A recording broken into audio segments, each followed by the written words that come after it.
All right, let's give a hand for Creator Day! Hello, everyone. Welcome to BENlabs Creator Day 2024. Are we excited? I'm excited. First, I wanted to say thank you to Microsoft for hosting us in such a beautiful, beautiful venue. On this day in 2005, the first piece of content was uploaded to YouTube. Can you believe it? Like, what a crazy moment, crazy experience. It forever changed the way the content ecosystem worked. Ricky will talk about decentralization and what that means. And it empowered the world, every one of us, to create content.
Hey, what's up, friends? My name is Judah, and alongside Aaron, we are going to guide you through Creator Day, and I got to say, what you're going to see is absolutely insane, and it's going to change the ways that creators and brands operate. So we're super excited to share all these things with you today. But first, we have a very exciting panel with our VP of Creator, Alec Wagley. So give him a round of applause. And joining Alec, we have a panel of trailblazing digital creators. So excited to have King Bach. Yes. Hannah Stocking. And Kristopher London joining us here today. So let's welcome them on stage.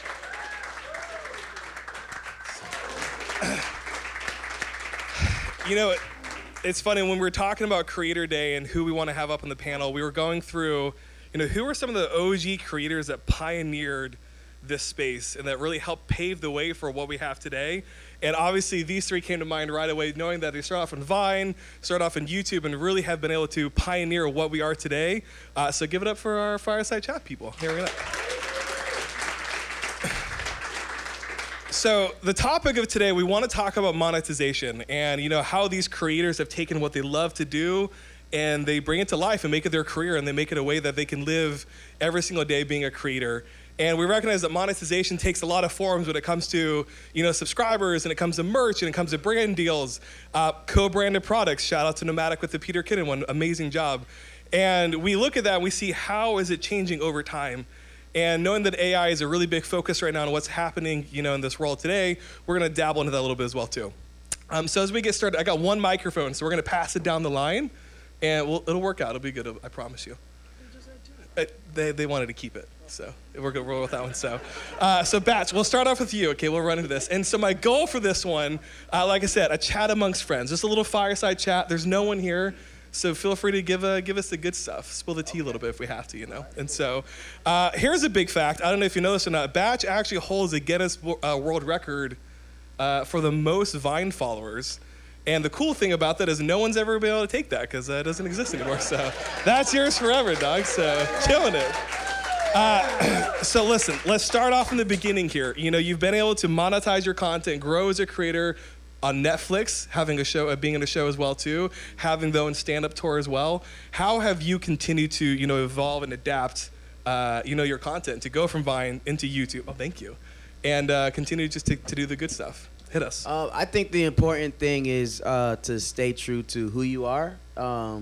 you build your own brand, and you know, the thing that we're most conscious of is what they call selling out. Totally. Like, you don't want to look like you're the one that's being paid to promote this product. You want to pick products and brands that line up with who you are. Yeah. So I think that's very important. That's what I try to do. Yeah. How have you? Do you feel like you've ever hit that point where your fans have called you out, and how have you handled that? No, they've never called me out. I've been so aware, just because I've been such like a consumer of celebrities and watching people and how they do things and how they failed and did things. So I realized from the beginning, like, when I'm gonna start this, if it doesn't align with my brand, I'm not gonna do it. So Totally. I've only worked with a few brands. A lot of them are big brands. Yeah. You know, because if I'm gonna sell out, I'm gonna sell out. You know what I mean? But A round of applause for selling out. Let's do this thing. yeah. But and it's I work with a lot of the brands that know who King Bach is, Sure. you know, and what type of content I do create. That way, if we do create content together, it still aligns with what people are used to seeing. Totally. So you gotta be true to yourself, that authenticity. You know your audience, you know what they want to see, and you're cognizant of that, right? Yeah. Love it. Cool. Hannah, I got a question for you. Also, Talk to me. This is a big deal. I don't know if you know this or not. Hannah is about to hit 1 billion likes on TikTok, which is crazy. Wow. I mean, someone fact checked me. I think we're like 1 million away yesterday, and I was like, that's crazy. And we were talking about this before, and that means 1 billion people have double tapped that, which means that's 2 billion clicks on people's phones that have liked your content. Pop, pop on I their know. phone to my profile. That hurts my brain to think about. I know, That's that's so a lot. crazy. Well, and the coolest part, though, is you've done a phenomenal job, though, looking at trends. You know, what is trending right now, whether it's Coachella or the door trend where people are going over the roof and jumping over, and you are the queen when it comes to trends, knowing what's going on. How do you continue to know, like, to put your comedic flair on it and to continue to keep people engaged? I would say a lot of it is studying and trial and error. I have a background in science, and so that's kind of like all I know. I did a lot of embryonic stem cell research, so I kind of translate it to what I do now, which is content creating, and I'm just always consuming everything and staring at numbers and being completely engulfed into it, but also making sure if I am doing a trend or something like that, I make sure it's not the same exact thing that people are doing. I always make sure to put my twist at the end if I'm getting clotheslined by a tree or dressing up as a big buff woman or something like that. But that's just, something I try to do.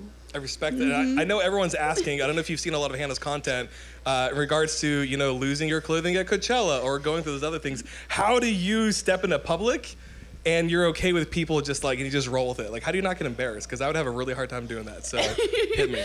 Who says I'm not embarrassed?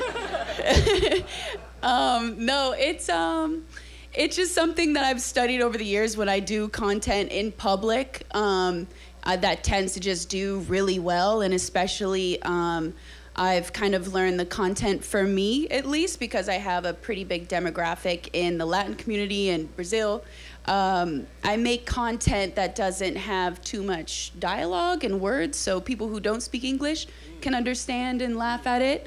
And of course, the embarrassment and slapstick crazy thing to happen in public, and also getting everybody's reactions, is something I enjoy to watch. So that's why I typically shoot those things. Yeah, I love it. But yeah, it's super embarrassing still, though. Listen, we're here for it. And I don't know if you've seen the giant suitcase walking through the airport. Still surprised you didn't get stopped by security, and we're able to make that happen. So Yeah, I got a suitcase made. It was like 12 feet tall, and it was like girls packing for a one-day trip. But I actually took it in a U-Haul, brought it to LAX, and my camera guy wasn't getting the shot, so we actually ended up having to shoot it 12 times. But thankfully, it was hilarious, and all the TSA people ran over. I thought we were going to get kicked out, but then they ended up taking selfies with it, so it worked out. Yeah. And Chris London, you use that now for your clothing and your stuff too, right? That's That's what I like to use. That size. Love it. So for you, a lot of studying the data, understanding the trends, being true to yourself, and I think that's a big thing we've talked about. Oh, I'm coming to you, LSK, right now. So we're jumping to this one. Chris, I don't know if you know that, he's done a phenomenal job at carving his name in the sports community. Chris and I actually go way back to partnering together on the Super Bowl back in Minnesota 5 years ago, 6 years ago, negative 20 degrees, the coldest we both agree we've ever been in our entire lives, and never want to relive that coldness again. But knowing that you've worked in the sports community, and so I went to your page yesterday and I was scrolling through, and I am so impressed. I think you have probably the most brand deals out of any sports content creator I've ever seen, to be very honest with you, which is awesome in and of itself. I like to sell out. No. As your necklace is like just shining the light, like, yes, I do. Got bills to pay. I appreciate that. I got a baby now, you know what I'm saying? Diapers ain't cheap.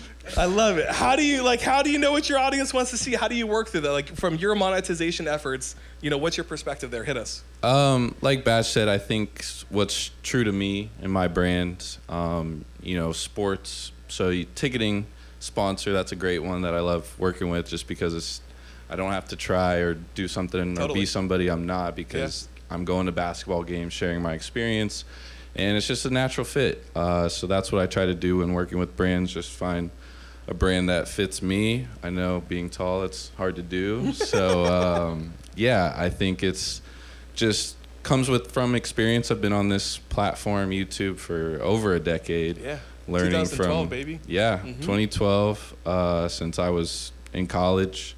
And looking at the platform now, it's just really adapted, and that's what I try to do, is just always adapt. That's how I try to stay relevant on the platform, because being relevant for 10 years, that is just like, it's not easy. It's not easy at all. No. I think I do my best at doing so. Well, here's a surprise question for you on this one, and roll with me, okay? Right. What has been the biggest difference in YouTube, circa 2012 versus what it is today? What do you think the biggest change has been for you? I think as I mature as just a human, it's hard to keep up with the trends.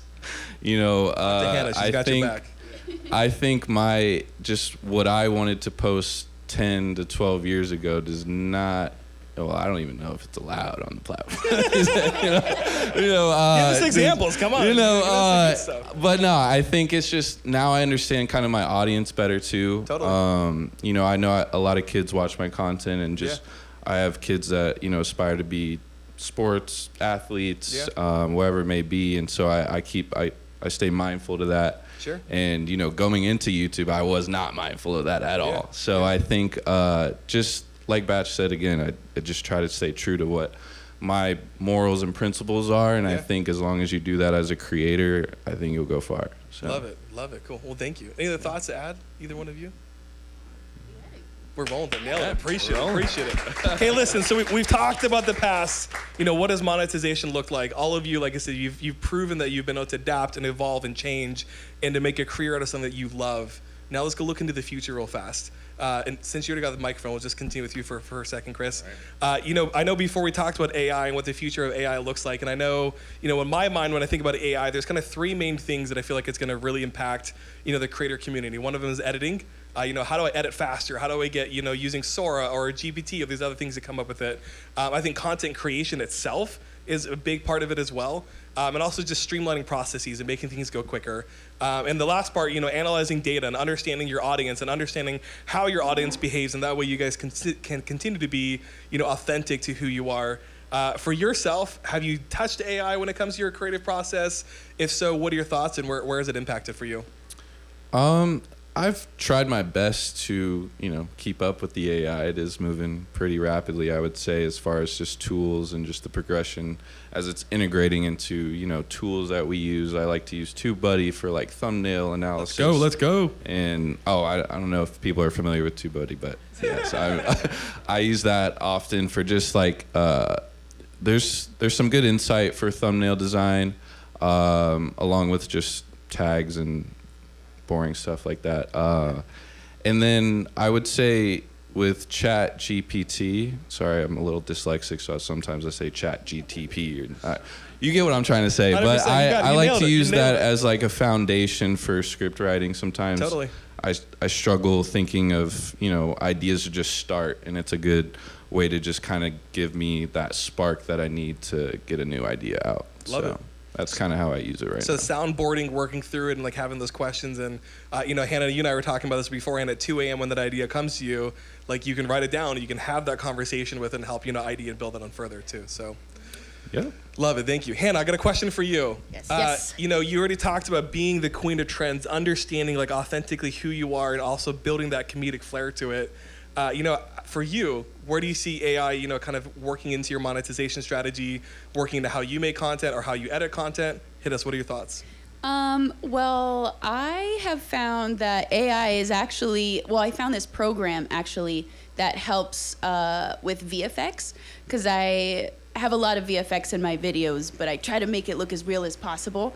So it's actually saved me a lot of money on VFX, because with this new AI thing that I use, I can make my lips extra, extra small or massively huge, and it's very quick. And I've even had some of my visual effects team members say, "You did this yourself? How did you do it? How quick? Wait, give me the program. This is crazy." Like, I don't need you anymore. Yeah. Right. They're like, "Oh gosh."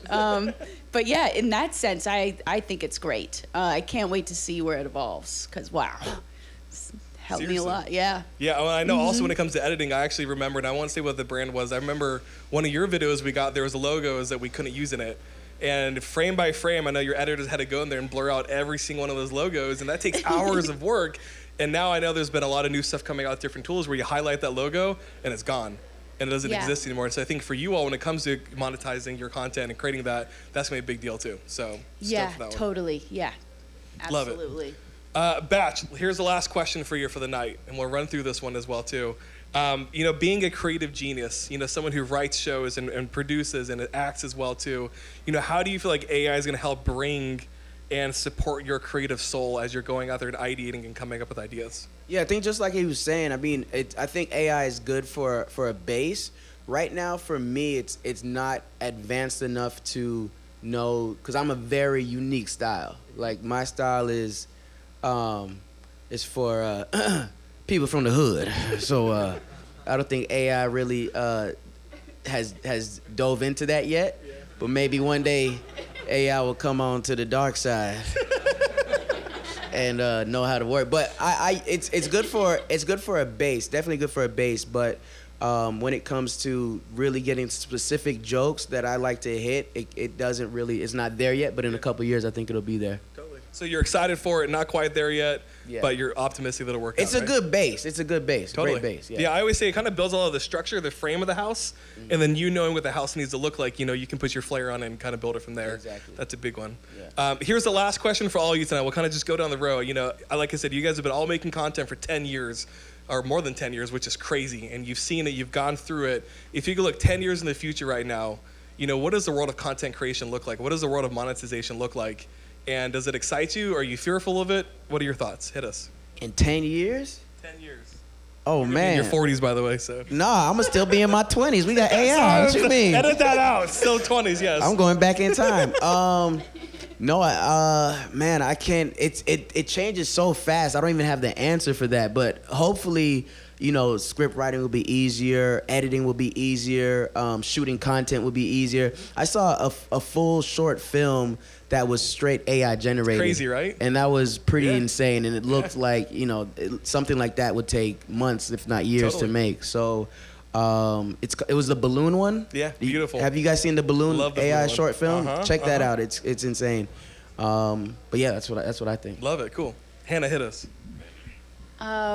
It's so crazy because everything changes in social media overnight. So I can't imagine what it's like in 10 years. But I know at least when I started, we weren't able to really totally monetize on TikTok or Instagram or Snapchat back in the day, and now we are. So I can only really speak for me. I put so much into my videos. I actually spend a lot of money to create my videos. So I hope, in the future, we'll get a little bit more monetization. Shout out, plug. People listen to that one. Love it. But hopefully, again, editing's easier, and I can't wait to see what the future holds. Cool. So for you, a lot of it comes down to like working with the platform still, getting paid through that, and furthering that along too. So Love totally. It. Kris, take us away, dog. Yeah, I think there's obviously going to be more monetization opportunities, and like Hannah was saying, I think it'll just be, I hope, a lot easier to provide like special effects, props, and videos that maybe you would have to spend a lot of money for. So with that said, I think there's going to be even more creators on the platforms, which I think sparks more like friendly competition in the sense of just being more creative. Yeah. So we're going to see a lot better and more creative videos, I think. That is pretty exciting just because then you don't have to just rely on one platform to be entertained. There's going to be hundreds, I think, of platforms, which could be scary for, you know, companies and things like that. But I also think, like I said, it's good for that competitive nature to just be the best and be good.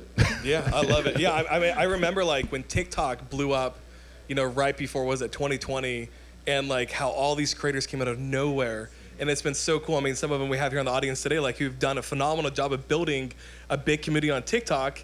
And then I love it, 100%. And then taking that onto YouTube or onto Instagram and continue to find ways to monetize and work through that as well. Thank you so much for all of you for sending your insights today. And we're stoked to see where it takes us. That's all. Thank you. Appreciate it. Before I get into my advice about ideating and coming up with better ideas, I want to quickly say shout out to you guys for watching this video and trying to be a better creator and trying to be a better you. I love that. But my one piece of advice is to spend more time with ideas, ideating, brainstorming, whatever you want to call it. Spend more time in that creative process before you click record. And the best way to think about that is with this quote from Abraham Lincoln, who once said, "Give me 6 hours to chop down a tree, I'll spend the first 4 sharpening the axe." Think about that. And while you're thinking about that, also read the book, A Technique of Producing Ideas. I love it. It's super short. No excuses for you not to read it. It's like 30 pages. But yeah, do that and ideating will be a lot better. So good luck out there and yeah. All right, let's give a round of applause for that incredible panel discussion.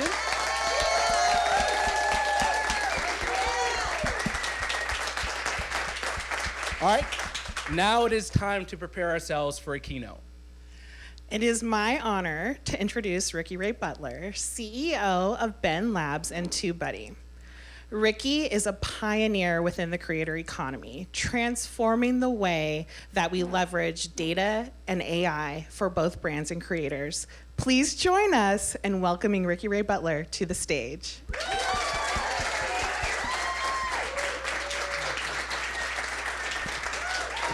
Hey, thanks everyone.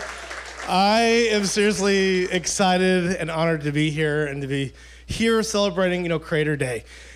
We believe that AI will not be what disrupts creators or artists. We believe it's going to be AI that really empowers creators and artists to scale what they're doing and to be even more intelligent, to take out the guesswork of what they can do when they self-express to even gain more momentum.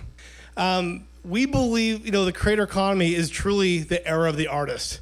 There's more content now than ever before. And this is the first time in the history of entertainment and art where you actually have creators and artists making a living. There's over 300 million content creators out there today. And there's millions of them that are making money and are able to make a living. And with a history of being very marginalized or going through a lot of different difficulty, monetizing or being able to have, freedom of expression, et cetera, this is a really interesting time. I believe that, this era of the artist is going to be remembered for centuries to come because we've never seen so much decentralization of creation and art and artists. And it's something that I think people are going to write about centuries to come and remembering that in 2024, 2025, 2023, that this was a time where there was more creators and creators truly had freedom of voice and they could truly express themselves and be able to take control of their own destinies. And this is important. Why is that? Well, art is what preserves history. Art is what preserves culture.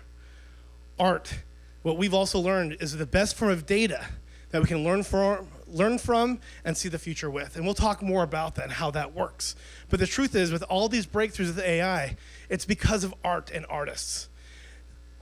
If we look back at Leonardo da Vinci, not a lot of people know that he actually designed a plane hundreds of years before the first plane took flight.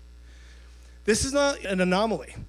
There have been many artists or authors or poets that have predicted that we would make it to the moon.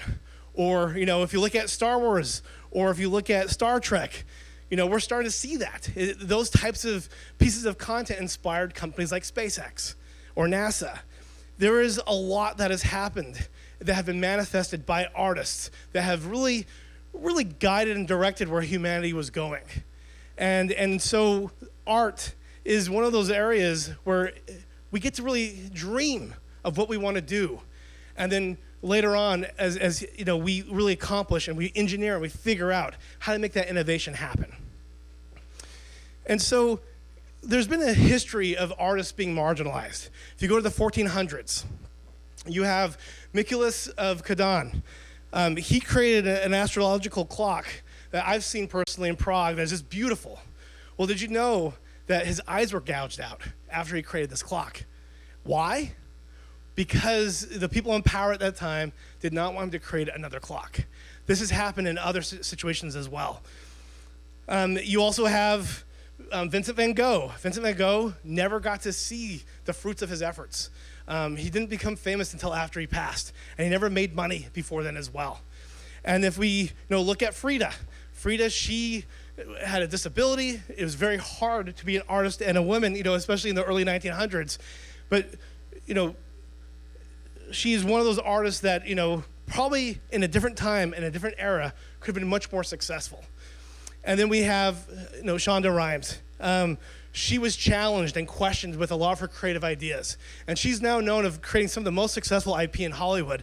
But those Hollywood centralized committees really did slow her down of what she wanted to accomplish and the art that she wanted to create. And so we're ushering in the era of the artist. There's now more content creators, more artists, more Hollywoods than ever before. And they're now finally free to be able to self-express and to do what they want.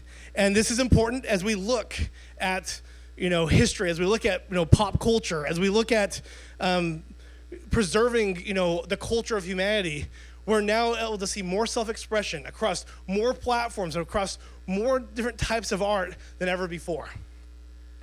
And so we have a new realm of artists from, Mr. Beast, who is by far the biggest TV series of all time. Well, he also owns one of the fastest growing chocolate companies in the world, Feastables.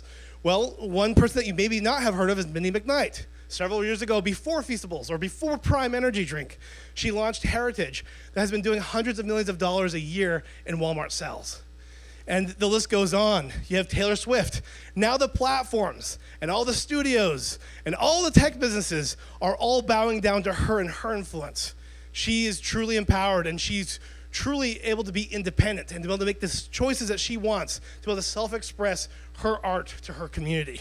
And you have Bert Kreischer, and then you have many other examples where people have been able to be very successful as artists. I'm predicting today that the next wave of billionaires is going to be coming from artists and creators, more so than any other industry. And so as we look at the history of art, yes, a lot of people were marginalized. A lot of people were abused or were not free to self-express the way that they wanted. But we also had a very interesting world of centralized media. If you look just, in the past history, we all remember the TV. Well, there was a time where there was only dozens or hundreds of different channels or different networks that you could be working with. And then today we have over 1,000 Hollywoods, and there's over 300 million content creators. There's more than 10 million videos being uploaded in every hour. That is insane if you really think about the impact that art has, and that the fact that there's still demand. What we've noticed as looking at the data is that every year and every month, this decentralization of art, this growth of art, and this fragmentation of art and content is growing faster and faster. And so it's hard to argue that we're not experiencing an art revolution. But I want to just make it very clear that there's no coincidence that we're also experiencing the AI revolution at the same time. It's art that is fueling the AI. It's the best form of data that really makes it so AI can learn and do things that humans just can't do ourselves. And it's a very exciting time, but a lot of times people get really nervous. They react negatively. You have a lot of artists, you have a lot of companies and brands that are saying, stop the AI, slow it down, and they're scared of it. Well, what's interesting about this is, we saw the WGA, had strikes last year. What's interesting is what we've learned is we've been able to create predictive models on predicting which new TV pilots are going to be successful before they come out. We've been able to predict 8 out of the top 10 new TV pilots for the last 5 years. Well, what's interesting about this is there's one data feature that has made this possible that is very prominent. That's probably the biggest breakthrough that we found. What do you think the most important data feature is? It's not the director. It's not the celebrities involved. It's not the distribution. Those all help. But the most important data feature is actually the synopsis or the script. And so as we were very nervous about AI taking over scripts and taking over writers' jobs, it's really the writing that is going to be making the biggest difference if that show is going to perform or not.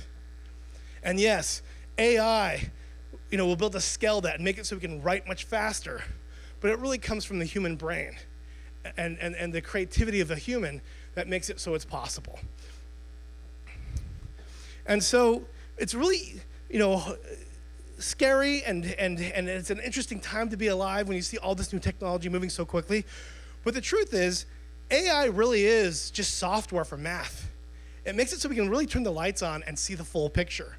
We can really contextualize and understand all of the data that's important.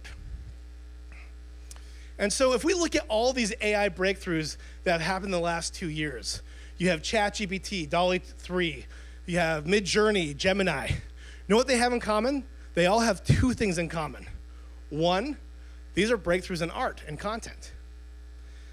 2, these are breakthroughs in being able to contextualize what we call unstructured data. And what is unstructured data? Well, this is the data that doesn't fit into a spreadsheet. This is the images, the audio, the large groups of text, the actual video. And what we've learned is that this is the data that makes it so you can have AI do things that we just can't do as humans. It's the data that it's actually 80 to 90% of the data on the planet. Right now, as most organizations and artists, as well as brands, most of them are only looking at the data in a spreadsheet, the numbers, the metadata. Well, that's only 10 to 20% of the picture. Do you think these people, are able to see the full picture? Technically, everyone's blind that's looking just at Excel spreadsheets or at the metadata. And so it's very important to really understand is that AI is not only helping us do things faster and helping us scale things, but they're helping us really understand and become much more aware of what's happening. And so there's a lot of issues that both artists and brands are facing. Because brands today, I think we all know, if they want to be relevant, they have to start building a community and they have to start acting like artists or like creators. So one thing that both sides are really having a hard time with is ad avoidance. Ad avoidance is at an all-time high. You have 90% of the globe that are skipping ads. You have 47% of the globe that use an ad blocking technology. 76 of iOS users opt out from being tracked. And they have all of the different regulations that are happening right now when it comes to GDPR and other areas of compliance, where it's very difficult to target people and to have them notice your advertising. Well, we know how that impacts brands. Most brands drive sales with advertising. And if they're not being seen or noticed, that's very hard to capture people's attention. Well, when it comes to creators, how does this impact them? Well, a lot of creators have rev shares on ad platforms, like YouTube or TikTok, or when it comes to television. A lot of series are filmed when it comes to ad revenue. And ad avoidance is actually not just impacting negatively brands, but it's also impacting negatively creators. Another area that's been a struggle, that's an issue that people are facing today, is monetization. Not everyone can launch a Feastables that's now beating, I believe, Hershey's in like 4 different categories. That takes a lot of work. It takes a lot of investment, and not a lot of artists and creators have that type of capital to be, launching those types of businesses. Well, one thing that's also interesting is 69% of creators make more money from brand collaborations and sponsorships than from anywhere else when it comes to monetization. That's even more so than what they do from products or what they do with rev share with the different social platforms or media companies. And so monetization is one of those areas where there needs to be breakthroughs. And we'll talk a lot about what breakthroughs we're working on with technology to make it so the $875 billion a year that's being spent on media can be spent more intelligently by brands, but also make it so it can go straight to the artists and straight to the creators so they can make a better living to be empowered to do what they do best, and that's create. Decentralization of content. We talked about how there's 300 million content creators, over 1,000 Hollywoods. Well, all that content is impossible for the human mind to really compute. We have a hard time monitoring it, prioritizing it, organizing it, or even leveraging it to be successful with it. And so decentralization of content, where you have 10 million videos being uploaded every hour and thousands of Hollywoods, that's exciting. There's obviously a huge demand for diverse content, but in order to really leverage that, it's become very confusing, and it's extremely confusing to brands and media and advertising, because people are very used to doing a turnkey process with a media buy, whether you're buying ads on Meta or Google, or if you're working with a media planner to do TV media buys. It's typically been a pretty straightforward process. But with all the ad avoidance, this decentralization of content is making it even more difficult. Well, where all these things become a superpower is when you can truly contextualize and leverage unstructured data, as we talked about before. And as you see here, it's 90% of the data that is out there. And it's also the data that can really give us the insight to take out the guesswork to be as successful as we possibly can. So at BENlabs and TubeBuddy, we've learned something. We're not following the trends of doing generative AI and creating our own LLMs, but we do leverage a lot of that technology, and we look at the exact same data to see breakthroughs with AI. And what we've learned is that you can make better decisions with content if you contextualize the audience as well as contextualize the content. And if you're able to contextualize the audience and the content, you're able to make predictions that you could never do on your own. And so this is where AI can come in and help us really contextualize who's following us, what are they interested in, and then what content is going to resonate with that audience the most, where they're going to actually go and buy something or for sure view it. And so this is an example of a case study where we primarily worked with content creators to take one company, a brand that's in the toy category, from 5th place in their category to 1st place. Now, this is a challenger brand that's actually a startup. And basically, we better contextualize with our AI their audience. We're able to better contextualize which content and which creators we're going to drive the most sales based on that audience. And what ended up happening is in 6 months, we took them from 5th or last in their category to 1st in their category, where they spent 7 figures but made a return of over 9 figures. And where this gets exciting is that not only did this new company able to compete against Fortune 500s and beat them at their own game or beat them at driving sales, but they were also able to pay more creators than their competitors could and know that they would make a return as a result of it.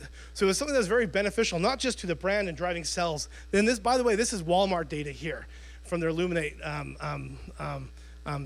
technology or data service.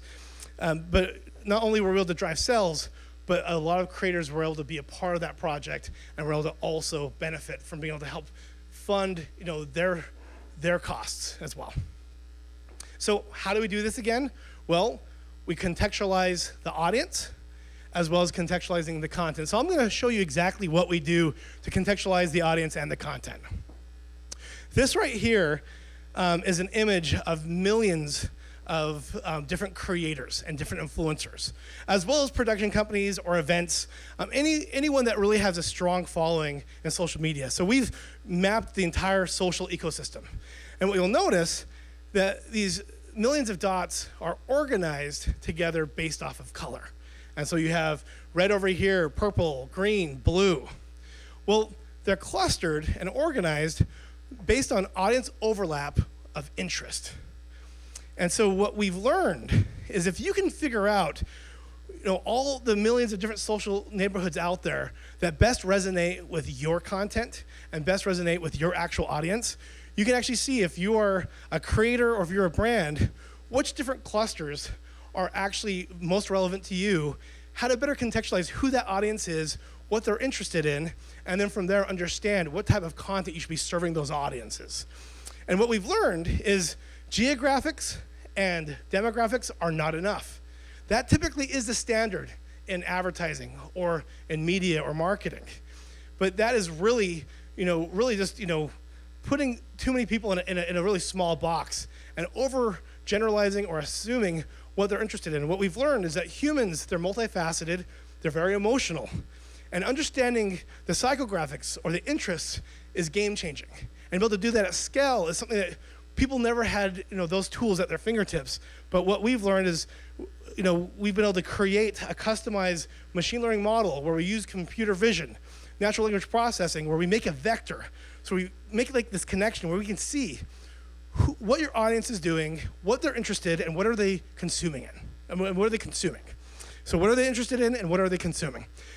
And so what we've learned is understanding interest and understanding what people are consuming without having to really ask them, that can make a lot of impact. So if you see here, you see King Charles and you see Ozzy Osbourne. Did you know that these two people are the same on paper? They're exactly the same on paper. They're the same age. They're both white men. They've both been married twice. They're both wealthy and famous from the UK. Well, do you think they listen to the same music? Do you think they watch the same YouTube videos or the same movies? Or, they have a lot of the same food that they eat?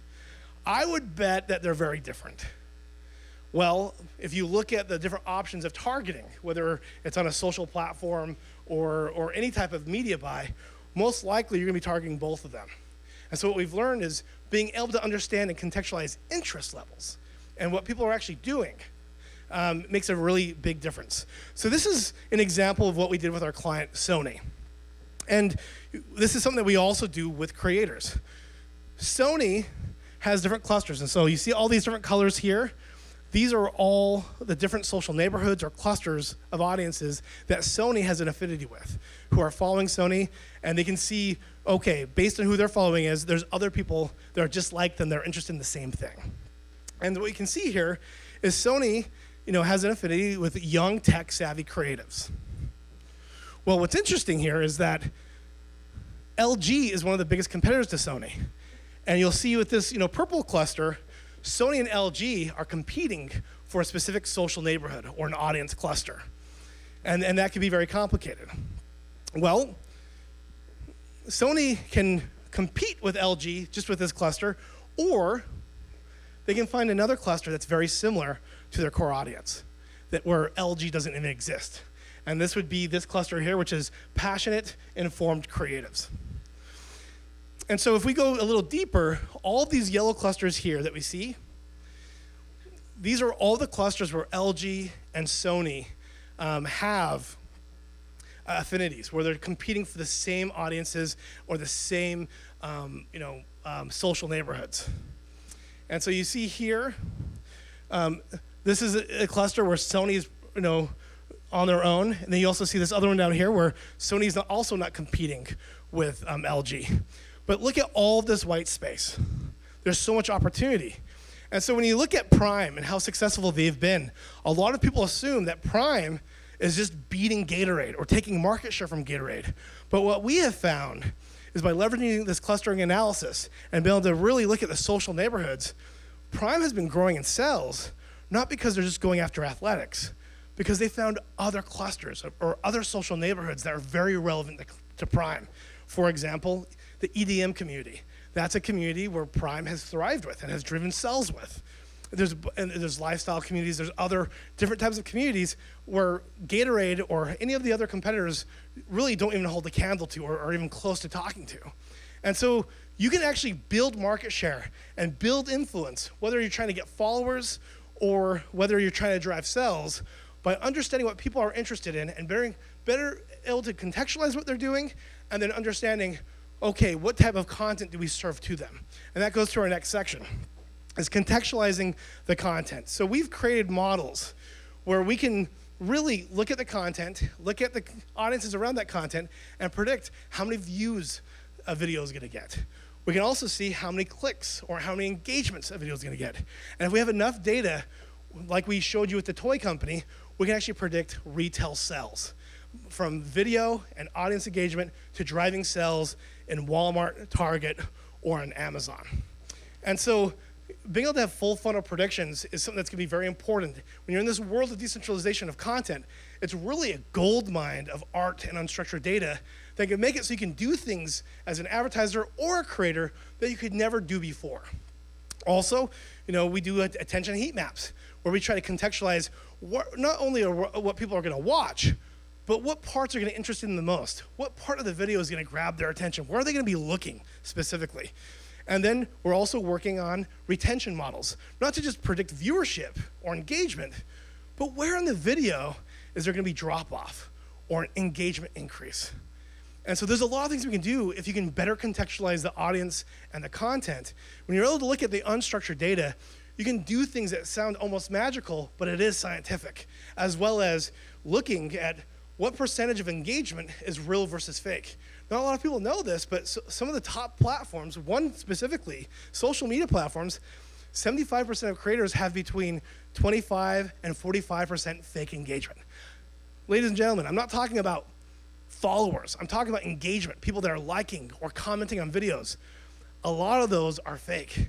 And so whether you're a brand wanting to work with a creator or if you're a creator that's trying to build a new audience or expand your audience, it's good to be able to contextualize what is real versus fake when it comes to those comments, because it can make a huge difference on the type of return you can get while you're creating content or when you're collaborating with different content creators. And so looking at the full picture, both the audience and the content is game changing, and we now have enough of that data with this decentralized world of content to be able to do a lot more with it. Next slide. And so, there's a couple, we've done a lot of different things, from being able to create tools to help brands to work with creators to drive sales, and to be able to model content to drive retail sales or other different initiatives that they want to accomplish. But we've also created other AI tools to help not just the brands, but also to help the creators with their actual content. So here you'll see our thumbnail analyzer. We made this live last year. You can see a prediction of your thumbnail and what click-through rate it should be getting, as well as you get to see a heat map of where people are going to be looking on that thumbnail, so you can become more intelligent on what type of thumbnails you should create in the future. Also, the AI title generator. There's different companies that do this, but we've not only copied and pasted what we can get from public APIs. We didn't do that. We actually created our own architecture and framework with our own data scientists and machine learning experts to make sure that we could do this title generator and make sure that we give you a variety of titles that are very relevant, not just to your content, but also that's going to be relevant to your audience. Also, A/B testing titles. Being able to A/B test thumbnails as well as descriptions. That is those are the tools that have been the most important for our TubeBuddy clients. And we've enhanced and really empowered and built up those tools to be even more successful, so you can A/B test the titles, the descriptions, in addition to being able to A/B test the thumbnails. And then suggested shorts, where we can take a statistical model and analyze what in your YouTube videos should be repurposed for TikTok or Shorts or Reels. And so where we can take your long form content and in a scientific way be able to know which content is going to be the best to repurpose for vertical video. And so that's what we've launched in the last year. I want to show you what we're about to roll out. I'm going to show you a demonstration or a demo of what we're currently calling the destination. This is not just for YouTube. This is actually platform agnostic, and this is to help you scale your creative process.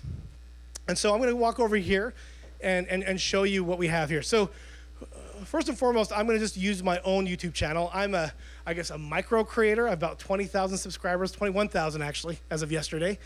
You can clap. Thank you. That's a big deal.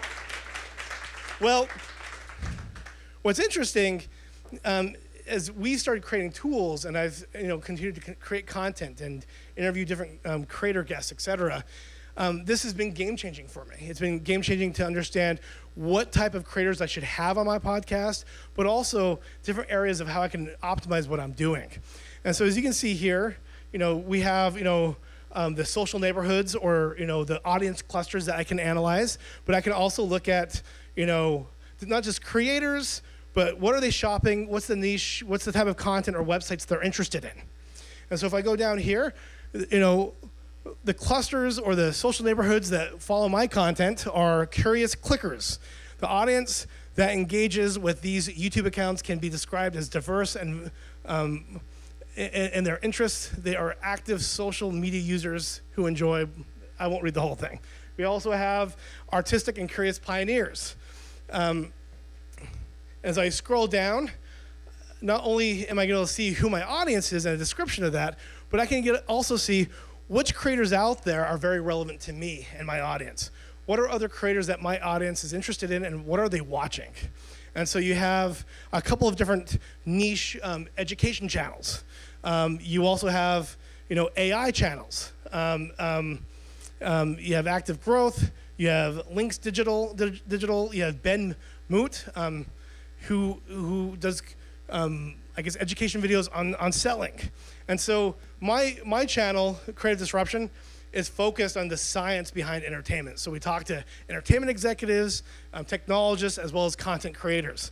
And so it makes sense that some of these niche creators come up. You have Roland Frazier, and his description is a recovering attorney. Roland Frazier practiced business tax and securities law. So another niche education channel. Well, if I keep going down, I can also see what these people are reading.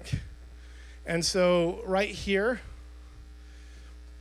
I can see that people are interested in data hoarder on Reddit. I don't know what that is. I haven't checked it out before. I'm doing this all live. But I can also see what people are buying. So we contextualize what people are reading. We can also contextualize what they're actually purchasing online. And so what you can see here, I have a very boring community. They're primarily buying books from $100 million leads. Oh, thanks. And so you can also see the videos that resonate with them, both your videos as well as other content creators that they're watching. So how I made a YouTube channel, how to use AI art on ChatGPT. And if you go back up to reading, there's a lot of AI themes here as well. Well, how about we look at a creator that's a little more interesting than creative disruption? Let's look at Hannah Stocking. Who knows who Hannah Stocking is? Yeah. Thankful that she's joining us tonight and that she's a part of our panel. Well, who are her followers? What are they interested in? What type of content do they consume? What are they buying? Well, right here, you have engaged content escapists.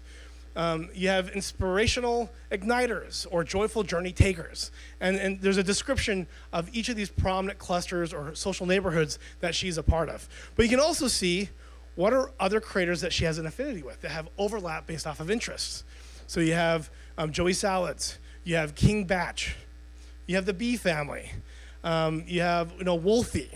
And so she can look at the same data that I have access to and be able to better contextualize, okay, who is this audience? What are they interested in? And then what are some other interesting insights? Well, you can also come down here and see what are they buying.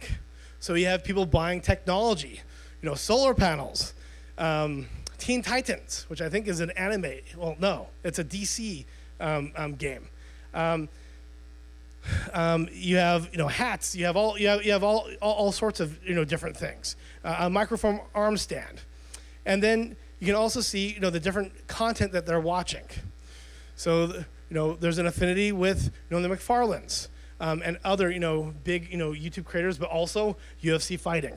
Very interesting. Well, one thing I didn't mention earlier with the creative disruption side is that we have an AI agent that we call Buddy.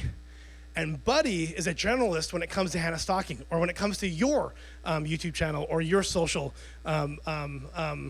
presence, whether it's your audience or the content that they're consuming. And you can actually ask questions to Buddy on different insights that you want to gather around Hannah Stocking. So is Hannah in the room right now? I don't know if she is. So I'm just going to start asking some questions. Actually, does anyone want to ask a specific question to this AI agent Buddy, who's gonna be able to give you a data-driven answer. Anyone want to ask it? Yes. What's a fun, creative idea for a video that Hannah could do? What about 3? Our 3 creative, funny videos. Let's do that. What are 3 creative ideas for videos that Hannah could do? Hannah can do. So as it starts loading, Buddy's looking at all of our content. Buddy's also looking at her audience to better contextualize, okay, what types of ideas are going to be good for these videos? And so as Buddy is coming up with some recommendations, you can go pretty deep and in creating lists, but as you get these recommendations, you might get a different response every single time you ask it. And so you want to save those different recommendations, and that's what we make sure we have memory. So we make it so you can actually ask these questions and save them in different notes. And so this is one of those things that can really save a lot of time when it comes to the creative process. Okay, here are the 3 different ideas. Comedy cooking showdown, and then travel adventure with a twist. So what's comedy cooking showdown? Hannah could host a humorous cooking competition where she and a guest, perhaps another popular influencer like King Bach, face off in a series of quirky and relatable cooking challenges. And it goes on from there. And so it looked at Hannah's audience, and there's a cooking affinity, as well as the type of content or comedy that they'd be interested in. Well, how about we ask, what are 10 products that Hannah's audience would buy? Oh, yeah. Thank you. that will speed up the process. Thank you, Michelle. So we just asked the question, what are 10 products that Hannah's audience would buy? So as that's loading, you can find a lot of different inspiration, but what we're trying to do here, if there's a common theme, we're trying to look at all the data, the unstructured data. So we're trying to look at what people are actually doing and what are they writing about, what are they viewing, but also what are they consuming and how's that making a difference? Okay, these are the different 10 ideas that Hannah could try selling to her audience. Now, just to give you a quick, a little more insight here. We did this with a beverage company, just a couple weeks ago, where we showed the CEO and the CMO. We asked the question, what are 8 new beverages that'd be very relevant or would resonate with this brand's audience? And Buddy, our AI agent, popped out 8 different ideas, 2 of which were products that were already under development from their own research. And so you can imagine the light bulb that went off with the CEO and the CMO when they thought, whoa, that took us like a whole year to do that research. Well, Buddy was able to give them the response. So don't be scared of AI. AI just gives you a lot more insight faster. Okay, so these are the different product ideas that Hannah's audience might like. 1, cooking kits and gadgets. Travel accessories. Fitness equipment. Now, I'm going to read the description of fitness equipment. Products like yoga mats, resistant bands, or home workout gear could appeal to the segment of her audience interested in fitness and sports. Family board games. I thought this was interesting. ASMR tools. Given the interest in ASMR, items such as ASMR microphones, sleep headphones, or sensory toys could attract those seeking relaxation and sensory stimulation. Prank kits. Okay, that's random. That's a little different than ASMR. For those who enjoy challenges and pranks, prank kits or harmless joke items could be a hit, encouraging playful interactions among friends and family.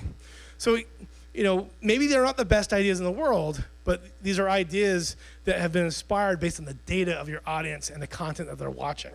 And so it can really help point you in the right direction much faster. But you can also do this for content ideas. You can do this just asking questions, specific questions about your audience. And so, we'll make sure everyone here can have access, to this, beta and to be able to ask Buddy questions about your own YouTube channel or your own social presence. And, we'll get there. And then also, after this presentation, we're going to have a presentation where our technology team will go much deeper in all the different possibilities that you can do with this new beta version that we have.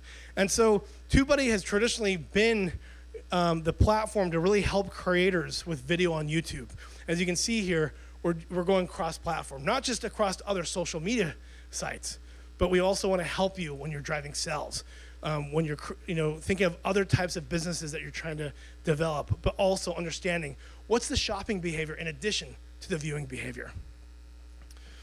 And so what's coming next? So we talked a lot about contextualizing audience and content. And I think we can all understand how important that is if you're creating your own content, your own programming, but also if you're working with or collaborating with other content creators or with brands trying to work with creators, getting the insight of their audience and the content they're consuming is very important. Well, as we are launching Buddy, the Creator Buddy, and this cross-platform destination, we have a lot more ahead in addition to that we're very excited about. So one thing that we talked about earlier in the presentation is how many artists have been marginalized. Many of them have starved or had a really hard time making a living. And right now, you have 69% of content creators that make most of their money from brands. Well, what's interesting about that is how many creators do you think these brands can work with? There are brands out there that work with thousands, but they're few and far between. Most companies, with the lack of insight on ad avoidance, or being able to contextualize audiences, or contextualize which creators are actually going to be driving results for them, they usually don't work with many creators out there. And so you have 300 million content creators that are all trying to make a living, but really, most of them are still in poverty. And so yes, there's millions that are making money now, but we have a long ways to go. And so what we're trying to crack next is to automate the process of brands and creators collaborating. Yeah. Why? Well, right now, it's the biggest form of revenue for content creators. But a lot of creators have not made the money they've needed to from the social networks, or from even understanding what types of content or products that they should be creating to really make it so they can get a better return on their investment of time in that content creation. And so we're not the first company that have tried taking a stab at this. This has been the majority of my career. I've worked 20 years in entertainment and new media and technology, and this has always been the issue at hand is how do we scale to help brands are seeing a huge return with content creators or driving sales with creators, how to make it so they can work with more creators faster. And so what you found is a lot of the social networks and thousands of other startups, they tried creating an Amazon marketplace where you connect brands and creators. Well, that never worked. Why is that? Well, they lacked the understanding of the physics that goes into a collaboration. They all assumed that creators are like products, but creators aren't products, they're human. They're emotional. They change their mind. They do things differently day to day.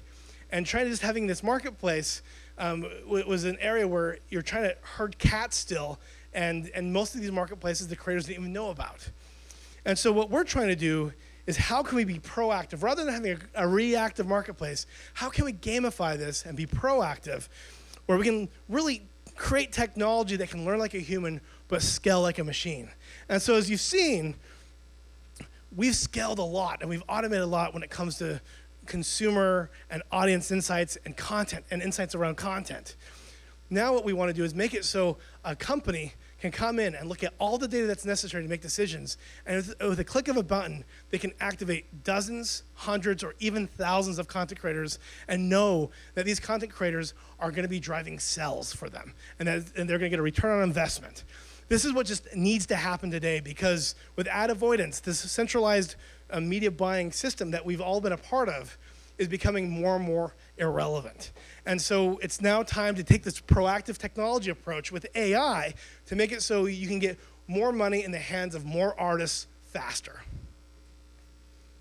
And so what we're basically architecting is the infrastructure to reach audiences and be able to predict what audiences are going to do. So yes, not only is this going to be something that becomes a big part of a media buying or media planning budget, but we're going to be able to predict before we actually activate any of the content on how successful that content's going to be. We're going to be able to create a customized algorithm of knowing which content creators and which audiences are going to drive the most impact and the best results for your brand and ultimately for sales.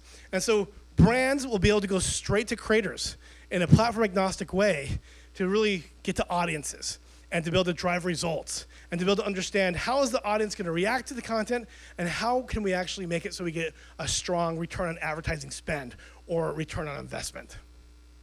And so getting to audiences, as we mentioned before, has always been through centralized media companies, whether it's Meta or Google or you know, Paramount or Disney. You've always had to go through different centralized media companies. And those media companies have been fantastic. They've done what they've needed to do in order to be empowering to creators. But now that we're seeing so much content decentralization and so much change in consumer behavior, we must really just open up the floodgates and figure out how do we do this better, where both creators, brands, and audiences are all much more happy, where they get content not through disruption and just, you know, interruption with ads, but they can see content that they love, and brands can be empowering to those creators in a way where they can keep their authenticity and their consistent programming, but then at the same time still have the results of the best performance type of campaign that they've ever done in the past. And so brands going straight to creators to get to their audiences, we believe is the future, and we believe that $875 billion that's being spent a year on media will shift into the hands of creators and artists, more so than into centralized media platforms. Now, why is this interesting? Well, we already see it happening. I think almost on a weekly basis, we're talking to a new Fortune 500 company where they're trying to create a strategy where they don't just shift their media buying budgets to digital, but they're now talking about digital content, you know, being inside the actual content. That's the trend. And the biggest thing that's slowing this down is having the right technology to make it so it can scale. Because again, working with creators or hundreds of creators at a time is like herding cats. So you need to have a technology that can really take out the guesswork, but also take out the tedious detail that goes into activating content creators with brands. And so a big part of this, as we talked about Buddy earlier, is leveraging what we call AI agents. Different, you know, GPT agents or, you know, AI models that are specialized in helping you do what you do best. And so this is going to be something that we've already learned is going to be able to help you get insight on your audience and on the content. But there's also going to be AI agents that do your influencer marketing for you, or help you with your media buys, or help you with product placement. You're going to be able to have a specialized AI agent to be able to do anything that, you know, it would take dozens of humans to do themselves. And so this is a big part of the technology that we're building, is where we don't just have a buddy who's a, you know, a generalist that's going to be able to give you great insight on your audience and on the content. But by next year, we hope to have over 15 different agents, whether it's a designer agent or a thumbnail agent or an influencer marketing agent or a media buying agent. We're going to be leveraging AI agents that are going to know more about your audience and your content than you do. And it will be able to be very helpful in what type of content you should be creating, as well as which type of content you should be collaborating with, and also keeping an eye on the ball, making sure that there's going to be a return on investment. This is the future. And this is where things are going. And so as we build this technology, this is going to be something that's very disruptive. And we already know that Goldman Sachs said by 2027, the creator economy is going to be $500 billion. I mean, it's going to have it's going to be, have that type of value. Well, we know that AI is already in the trillions. And so with all this disruption that's going to be happening, with all the different engineers and all the different data scientists that are out there today, I would recommend highly, because of the amount of content and unstructured data that exists in the creator economy and in media and advertising, you should leave the boring job that you're working on in energy and flock to the creator economy. Because there's more data to really see more breakthroughs with AI than we've ever had the chance to, in the past. And so we're going to figure out how to make it so those 300 million content creators and those different productions and all those different artists that are out there that are still very poor and are really struggling, we're going to make it so they can work with these brands directly, and that they can do it in a way that's empowering so they can pay the bills that they need to pay in order to create and express themselves. So what's happening today is we're seeing a pretty interesting balance of the left brain and the right brain. And the truth is you need both.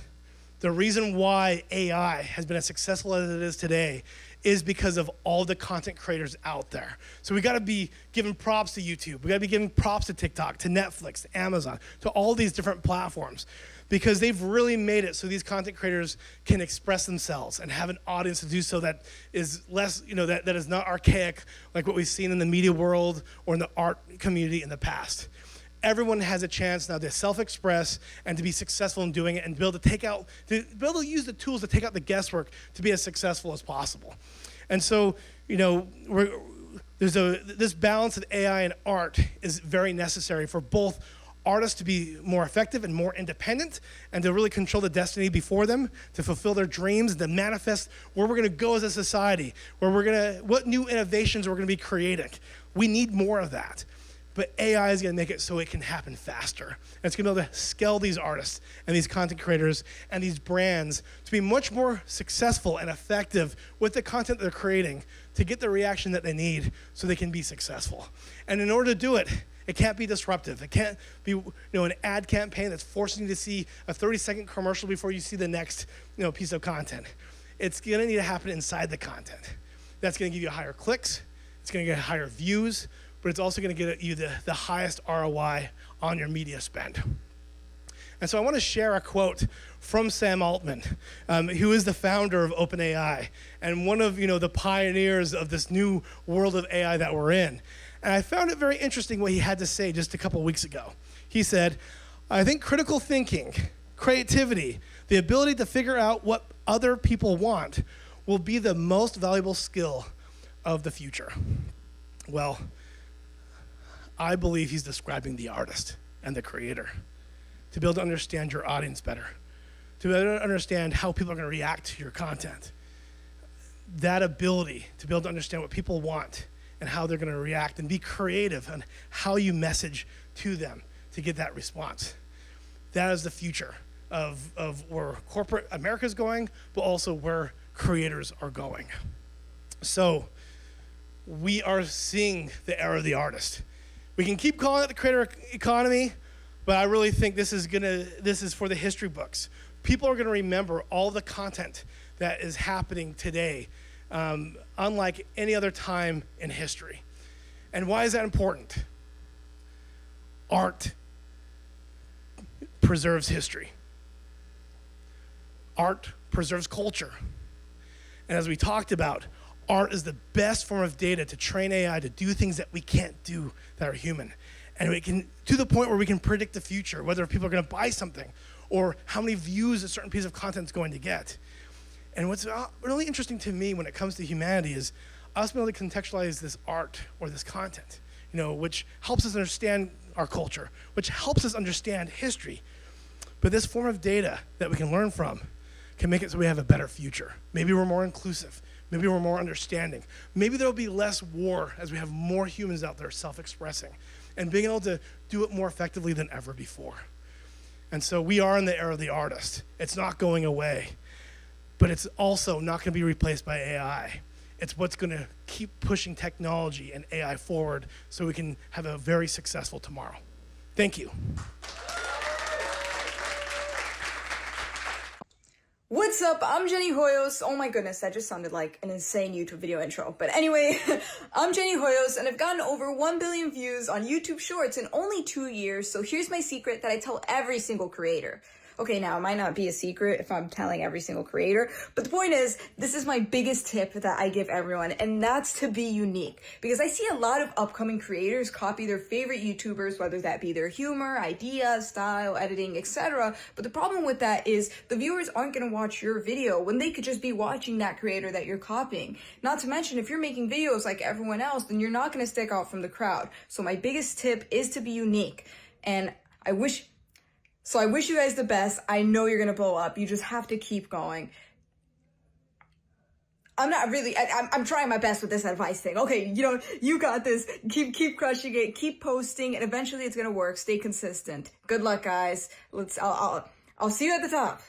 All right, so right now it is time to dive deep into the tech driving all of this. Excellent. So yes, we have two amazing presenters right now. We have Alex McFadyen, who is our EVP of Technology in Evangelism, who is going to do a deep dive with a brand on our technology. And we have Neil Varner, our head of product, who will do a deep dive with a creator. I think I missed I flipped those. Yeah. Creator with Alex and brand with Neil. All right, everyone, welcome to them to the stage. Thank you very much. Oh, thank you. And I'm going to welcome onto the stage Mr. Billy Mann. Round of applause, everybody. Thank you. My pleasure. So as I said, I'm Alex. I'm from the tech team, and we're going to have a little bit of a look at the wonderful new tool that we've been building. And we're going to be using Billy as our willing guinea pig to go through some of the features that we've got out here. Excited to see what information I can glean from this. This is cool. Thank you. Absolutely, absolutely. So what we're looking at here is our new tool that we've been building. And all we've done to kind of prep for this demo was put your channel into it. And from that, it was able to go and find a whole bunch of similar creators to you out there on the internet. So some people hopefully you recognize some of these names. Yeah. A lot of these people are old roommates. There you go, exactly. They're very familiar faces. It's getting it right straight off the bat. So what it's doing here is it's looking at your audience. It's finding similar creators who's got audiences that are similar to yours, and then it's recommending those as suggestions. You can then go through and you can either choose to accept that recommendation or reject it. And what you're doing here is you're helping the AI understand who you want to be and who your audience is supposed to be. We found that actually being able to allow the AI to use the creators as a proxy for the audience is a much more accurate way of describing that audience than saying, men between the ages of 13 and 24 or something like that, because it really gets to the heart of that audience. As well as being able to locate other creators, we can also get data from other parts of the internet. For example, what they're reading on YouTube, what they're reading on Reddit. So some of their reading experiences. So you can see these are some of the different articles and different subreddits that they're interested in. Once again, you can go in there and you can say, yes, I like this, or no, I don't. And again, you're training this AI. You're giving it the information that it needs to understand so that it can be personalized exactly to you. And then we can go deeper. So there's also shopping behavior. We can see the sorts of things that your audience are buying on YouTube. On Amazon. I keep on mixing up my words. And this is really, really useful, again, because it can give you that kind of more holistic understanding of the people who are consuming your content. And once you've gone through and you've kind of created all this data, that's when the real fun starts. That's when we can layer in our generative technology. What you can see on the right over here is a whole bunch of different generative actions. And this is where it takes the content and the data that you've already created about your audience and then gives it to an AI to be able to answer a specific problem. So the problem that I primed it with is actually generate targeted content ideas for my audience segments. So that's going to do two things. It's going to come back and give a number of different ideas, and let's drill into one of these. So the first one was about content ideas for your YouTube channel. Great, let's open it up. So here, it's saying that one segment is your family focus segment. It's giving you the age ranges, it's giving you their primary interests, the type of content they prefer to consume, either long form or short form. And then it even gives you a couple of content ideas in terms of fun day vlogs or parent hacking series or kids teach parents, those sorts of things. And you can go deeper with some of these other segments. And so this gives you a way of really understanding your audience holistically based on all the data that you've already created, but then drills in with some actual content ideas. Wow. Good, that was the response I was looking for. You can then save that. So you can then save that to your area so that you can then dig into that later, because obviously when you get these insights, you want to make sure that you still keep them. But there's also more AI that we can run here. So it came out with a few different examples of different audience segments, and we've got one of those right at the bottom. This will then generate those audience segments for you, as we've done at the bottom. And so it split your audience into three main groups: vibrant viewers, outdoor thrill seekers, and cheerful jokesters. So if we go for the outdoor thrill seekers, for example, once again, we're then digging deep into that subsection of your audience. So again, these are the sorts of creators that resonate well with that subsection of your audience. And again, you've still got all these generative actions that you can run on it. So you could ask it to make specific ideas for that section of your audience and things like that, which is really quite incredible in terms of that problem that you've heard people talking about already, the blank page. This really gives you a starting point for some of those areas. Wow, yeah, it looks like the web can spread so far outward and have so many different branches of information to look for. That's really cool. Yeah. And so as an example, so this was actually me running it earlier. So, and you can then see some of the detailed descriptions of any of these audiences. One of the things that came up here, which I thought was fascinating, obviously you've got some great skiing content on your platform and on your channels. Here, the AI has really picked up on that in terms of the outdoor enthusiast. And it's sort of saying things, have you considered maybe doing some stuff around survival skills or camping and things like that, really keying into that side of your audience that are obviously engaging with your content, but maybe that's another area of content that you might look into. That's cool. That opens up, like you're saying, a whole new avenue of content that I may not have been considering before. That's exciting. And again, all these recommendations you can save, that then goes into the AI for it to then be able to use the next time that you ask it a question. And as well as being able to ask those pre-generated questions, we also have our Buddy chat system, which is where you can actually just talk to your data. It's a complete chat interface. You can come in here and ask it a question. I pre-did one here. How could Billy use these insights to his advantage? And it's got mountains of ideas. There was one in here that caught my eye actually, which I thought was quite interesting. Mail opening segments. I don't know if you get any fan mail, but being able to open your fan mail live on stream or on a video and then talking to your fans and engaging with them in that kind of really authentic and human way. That's really cool. There's nothing that generates fan mail like getting excited about fan mail. Exactly. So that's really, that's cool. Exactly. And that's the really amazing thing with this is every time it comes up with an idea, you can drill deeper and you can drill deeper and you can drill deeper. And that's what's so fun is that we can now open it up and you can literally ask your data almost anything. That's really cool in a land also of option paralysis, being able to kind of hone your decision making to things that seem like the best or more prioritized decisions. Absolutely. Or kind of like list it in that way. Indeed. In fact, actually in this one, when it gives you a set of results like this, if you want to understand more about any one piece, you can literally ask it, hey, that continuous uplifting content, that was a really interesting thing. Why did you think that? What audience segments of mine most resonated? And it'll give you the full data dive. Like it's an amazing tool to be able to really dig in and ask those deep questions from your specific data, which is something you can't do with a chat GPT or something like that because it doesn't understand you. It's a general solution, whereas this has been trained on your exact data and really gives you the insights that you need to succeed. Wow. And with that, we'll get off the stage so that everyone can get drinking and get the party started. Thank you. Some advice that I would give a creator starting out is to stay true to yourself and don't just do what other people are doing just because it works. Another thing would be to always go out of your comfort zone. You're always going to learn something new or find something out if you go out of your comfort zone in every aspect of life too, not just content creation. And then the biggest thing that I learned was that you should surround yourself with people that are smarter than you in some way, with people that are where you want to be, and that will help you learn and grow very, very, very quickly. And then the last thing is don't put yourself in a box. Continue to reinvent yourself and find what fulfills you and find what works. Hopefully that's helpful. I'm Neil Varner. I'm from Product, and this is Nate. I'm the Director of Growth at Nomadic. Perfect.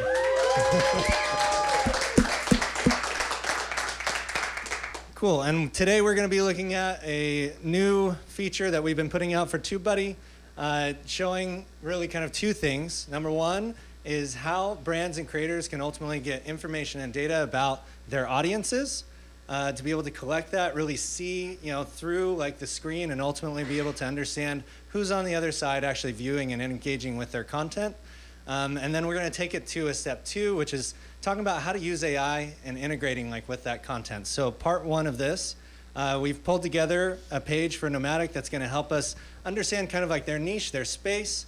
And at the very top here, ultimately you can see the first section, which is creators. We've saved, Nomadic. We've worked through Peak Design, a couple of competitors. We also saved a couple of creators within this space. And in addition to that, you can see that there are other creators ultimately being suggested. These creators are not being suggested purely just on similarity or topic and things like that. They're actually being driven by audience similarity. So ultimately things that are driven by engagement. one of the things that we really try to do is just make it feel like our products are everywhere. And the way that you do that is obviously we can't send products out to every single person. So being a little bit more strategic about who we're going after and trying to create that, man, I just can't get away from this bag type of feeling. Like this is super interesting for something like that. Yeah, absolutely. And the nice part is that you're able to explore it based on like really who's here, what's going on, and even to go into a little bit deeper. If we were to stop on like Lizzie Pierce here at the top and actually just jump into her page, you can actually get the same information ultimately at her level and be able to explore ultimately like the different creators that are similar to say Lizzie, exploring the audience and pieces around that. Going even a little bit further than that, did you have something to say? Yeah, I was just curious. Is this similar like audience demographics or like people following multiple different people or similar content that they're producing? Yeah, so ultimately the content is, the similarity is driven by engagement. So you're looking at comments, likes, subscribers. Cool. The actual, information that is really there. But digging even just a little bit further than that, one thing that goes like a little bit further is actually looking at off-platform behaviors. So moving into kind of like Lizzie's off-platform behavior, so like where we're seeing people on Reddit, as an example. We have a paid, panel essentially that helps us be able to understand like where your audience, where your viewers, and where else are they hanging out online. I love this. Reddit has always been traditionally kind of a tough cookie to crack because the audience on Reddit is really resistant to any type of paid media, at least in our experience.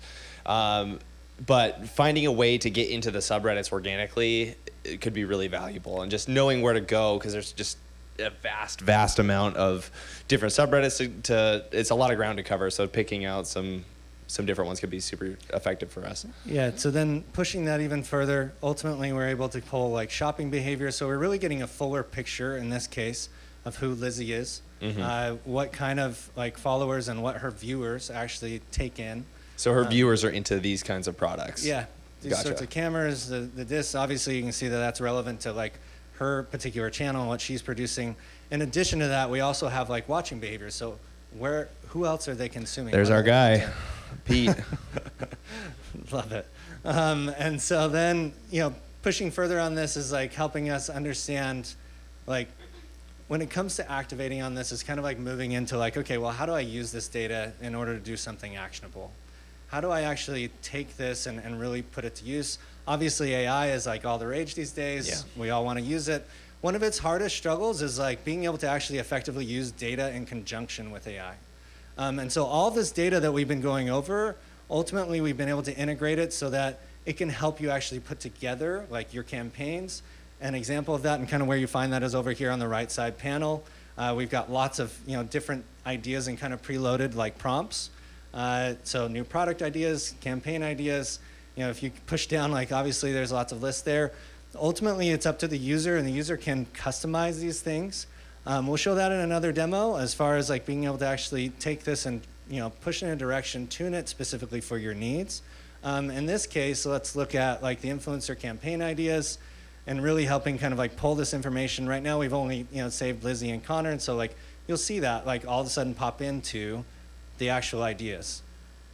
That's interesting. So it gives you like an actual written prompt of collaborate with these people about tech integrated travel gear. Okay. Yeah. That's cool. And so ultimately you can save this and then move into this next portion of ultimately starting to actually build like that campaign, the different assets, the things that you need in order to move yourself forward. In addition to that, I'm going to just kind of like switch gears and talk about like Connor, for example. So it's like, why should I work with Connor? Like, that's a great question, especially like evaluating influencers can be kind of tricky, and it feels like sometimes it's a good or bad type of thing in the feedback mechanism. There's so many variables to account for, like the timing of the post, the content around it. Did we send them the right bag? All these things can add up, but having additional, like, here's some reasons why this might be somebody to look at would be super helpful when you're going through just lists and lists of influencers. Yeah, absolutely. And so ultimately, this can be tuned. Obviously, I gave it a very simple like prompt. Hey, why should I do this? You could ask for it to hit on specific like brand qualifications or different like notes that way. But if you like it, then great. Give me a short drafted email to reach out to Connor and start our collaboration and start working together. That's awesome. So that brings us ultimately to a close of this first round of kind of showing, the new platform, its capabilities, and really bringing in audience data and being able to help use AI to then craft like your messaging, your partnerships, really be able to move yourself forward. Any last words? This is cool. I mean, a lot of familiar faces on here. You hit the competitors spot on, and any opportunity to save a little bit of time, and especially in the influencer space, would go a really long way for us. Help cover some extra ground. I really appreciate that. One piece of advice that I would give my younger self when I was starting YouTube would be to focus on my weakness and whatever I wasn't good at, because it makes for a great story. I would always be trying to find my strengths, and I didn't have any because I'm not talented in anything. But I wish I would have told myself, hey, if you find your weakness and develop it into an interesting story, people will watch because it's relatable and everyone loves sort of like the underdog story, right? So that's one piece of advice I would give myself. Probably another one's just, just keep working hard. You'll get there. Consistency, that matters a lot. But honestly, I think a lot of people underestimate the power of their weakness and what they're not good at, because it makes for a very, very interesting story. So hopefully that helps, and best of luck on your journey. All right. Well, Judah? Sure. Hey, we just want to say thank everybody for coming out to Creator Day. We appreciate everyone, all of our presenters, all of you for coming. It's been a magical day. Keep creating, and if you're here, go enjoy cocktails, food, and let's all hang out. So thanks, everyone.